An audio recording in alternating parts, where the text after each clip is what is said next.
Hello, this is Dwight Norris of FishingNetwork.com here in Charles River, and today we're going to talk about fishing with kids, in particular fishing with my son.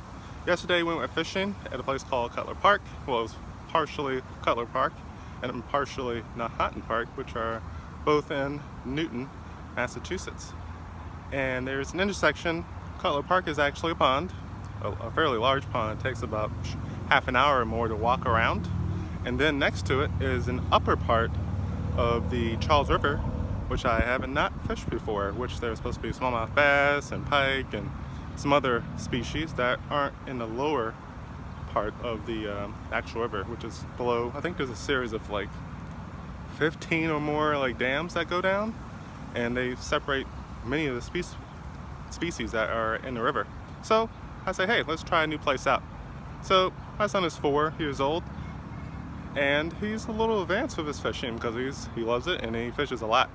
Some people, they're trying to get their kids fishing for the first time, and they don't really know much, or they don't know how to hold a rod and reel, or what it is, how to make it function, what to do, or really anything. So when you bring your child fishing for the first time, you have to remember you have one goal, one single goal with your child, is to make sure it's fun. Why? Because if it's not fun for many children, anything really, and they'll quit immediately. And if you try to push it upon them, then most likely they won't want to do it anymore, like ever. They'll have an instant response to this activity or this thing, and they'll just shut down, like, oh no, I don't want to go fishing anymore. No, that one time, that was it. No, that was not cool, that was not fun. I don't see it being fun, I see it being hard. So they'll stop. So your main goal is to make it fun. Now, how do you make it fun? Well, obviously you want to catch a fish. So you don't have to have them catch the first fish. You can like get the rod set up, you can show them how to get the rod, they can play around with it, and you can cast it in for them. It's the old hook and bobber with the weight for the fish. The fish pretty much hooks itself. Hopefully it doesn't swallow the hook like it did for my son, because I didn't have a bobber, and he's still not good at feeling the fish particularly, but most less because he's not really paying attention to that. He's watching the environment. That's cool, he's having fun. And when that happens, they get the hook, they may freak out, they may not want to reel it in. They're like, oh my god, it's about to pull it out of my hands. They let go of it, it falls in the water. You're like, what? Just be cool. It's okay. Say, hey, you got a fish. Help them reel them in. You can hold it in their hands with them and help them reel it in. They can see and feel the motion it takes, how to reel in the fish. And then when it comes out, show them the fish, let it flap around. They're gonna love it. Like, oh, it's a fish. It's crazy. Oh, this is so much fun.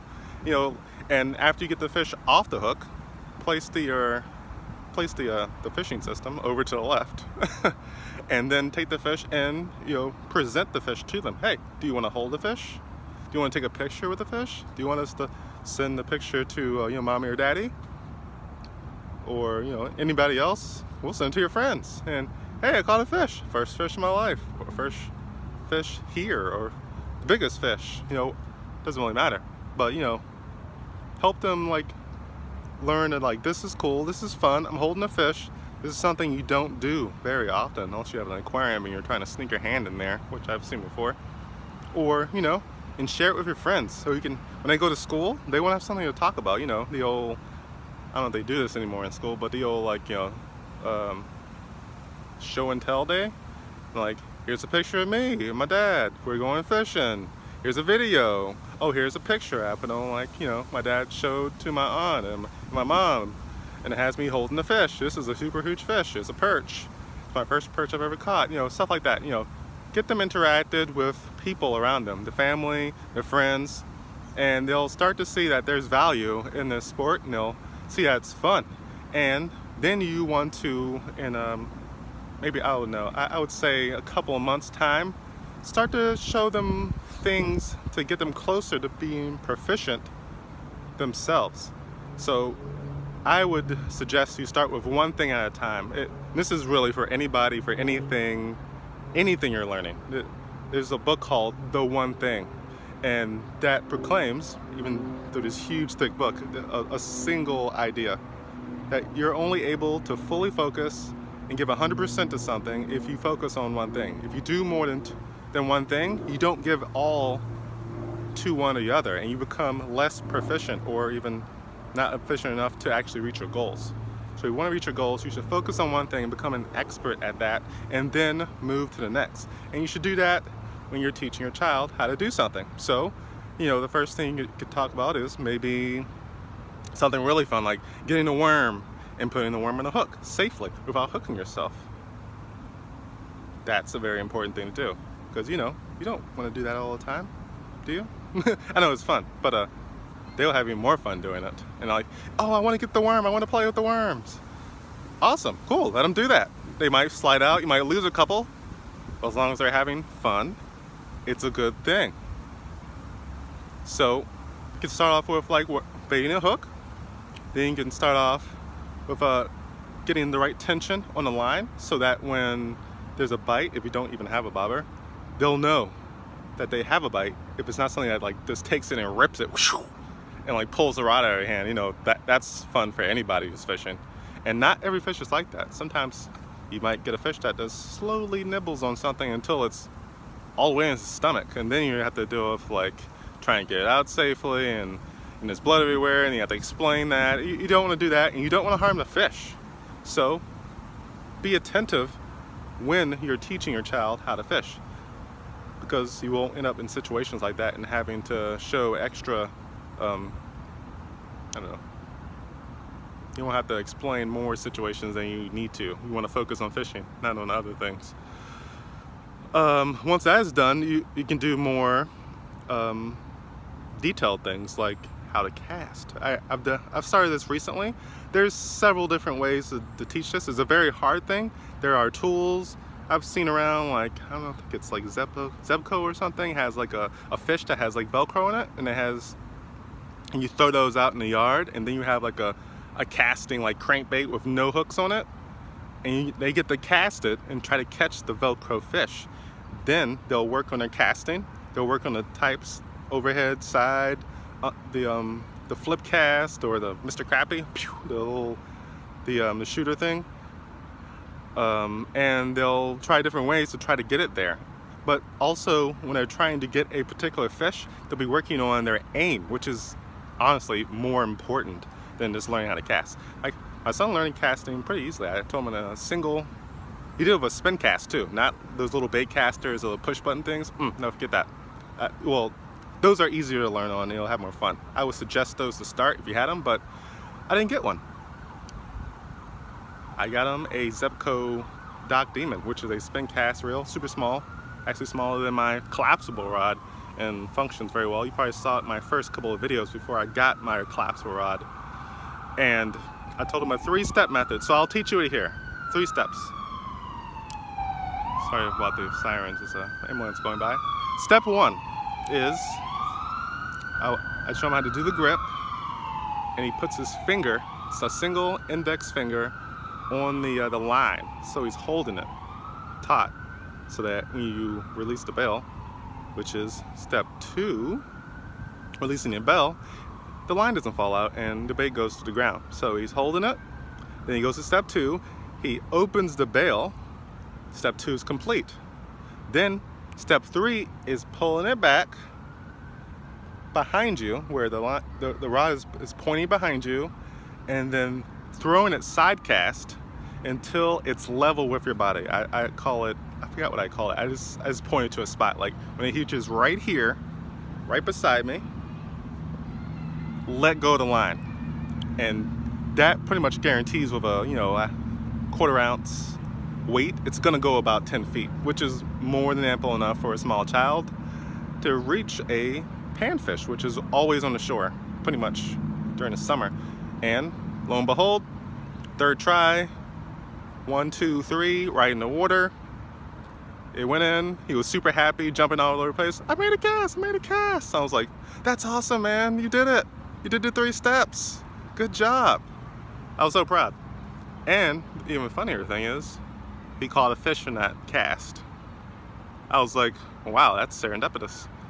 Pretty cool. This system works. I just made it up. I made it up right there on the spot. I was not planning to teach him how to fish at that moment. So I was like, okay, we gotta think about how this actually works really fast. I'm like, I hold my line, I open the thing, and I cast. So maybe that's 3 steps. Can I teach him in 3 steps? So am I making it too complicated? 3 steps is pretty easy, but there's some smaller steps in between. But I think he'll get the gist of it because he's seen me cast a lot, and he's watched a lot of fishing shows as well and enjoyed those well. No, a kid watching fishing shows and like not asking you to turn to the Cartoon Network or whatever PBS Kids means he probably wants to go fishing. You should take him fishing. That's a little tip for me and you. If he doesn't freak out when you turn it to the fishing channel, you need to go fishing a lot. Get them out there. Get them out there. I'm sure they'll love it. So, those are the main things I want to talk about. I did realize I wanted to get an actual kayak, or not a kayak. I wanted to get a canoe that day because we were right next to like the Charles River canoe and kayak place, was where they rent them. And I was like, you know what? We got some time. Maybe I can get into a boat. I'll have to sweat my butt off because it's like 95 degrees and I have to use the paddles. Whew. But you know, I can do that. It's a good first thing. You know, he keeps talking about getting in a boat. When a kid talks about it, he wants to go there. So now I'm like, oh, this is great. But we found a great spot. We took our shoes off, our sandals. We walked in the water. We could walk out like almost 30 yards without him getting like up to his like underwear. He got his pants wet, which I didn't want him to do, but it was fine. You know, it was hot, it dried off. And we caught a dozen fish. It was awesome.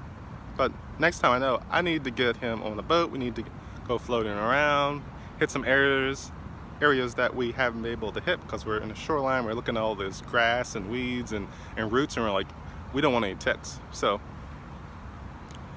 yeah, I'll be getting that inflatable kayak very, very soon. I've looked into getting the porta boat, and you know, the ones I've seen are either overpriced for being used. I can almost just get a new one for the same price, or they're just totally beat up, or just too small. Because I want a 12 or 14 footer for under $1,000. And I saw one and it was really beat up. I was kind of like, I was like, oh man, it's like really close to, it's like 8 miles away. I'm like, I should really buy this. And you know, I thought too long and it's gone. So I was like, it's gonna be like another year before I see that deal again. That was dumb. Should have bought it. My mistake. Won't make it again. So for right now, I'll be getting an inflatable kayak and doing some reviews on that, and you know, unboxing and looking at other options and showing like why I picked this one and why this one is the best, you know, etc., etc. And you know, that'll be it. So yeah, fishing with kids, fishing with your son, fishing with your daughter, fishing with your nephews, fishing with your nieces, fishing with your grandchildren. You can do this. You can help them out. If you see the signs, which I mentioned earlier, get them out there. I think you'll be surprised how well they'll do and how well they'll take it and how much fun they could possibly have. So that's good. You gotta remember to actually stare at the camera rather than the actual screen and iPhones to the side. So if it looks like I'm looking off in the distance, that's just because I'm looking at myself. Okay, and I think this is all I wanted to say about the topic. I'll be making a blog post about this, which with more detail and talking and showing some items that you need to use, maybe some products that'll be good to be instructional things, or some DIY things you can make. I thought about some of those as well that I'll be doing soon with my son. Maybe I'll even have like a video of that happening, and you can see just how much fun that can be and how it can work for your child if you want them to go fishing with you. So remember to go to my YouTube channel and subscribe. Go to the website, get your 10 steps to go fishing at work PDF. It's available, it's there, and it's free. So please grab that and, you know, make a comment. Tell me, contact me and tell me if you want something, whether something's bad, whether something's good, or you have suggestions, really anything. I want to hear about it. So Dwight Norris, fishingnetwork.com, signing out.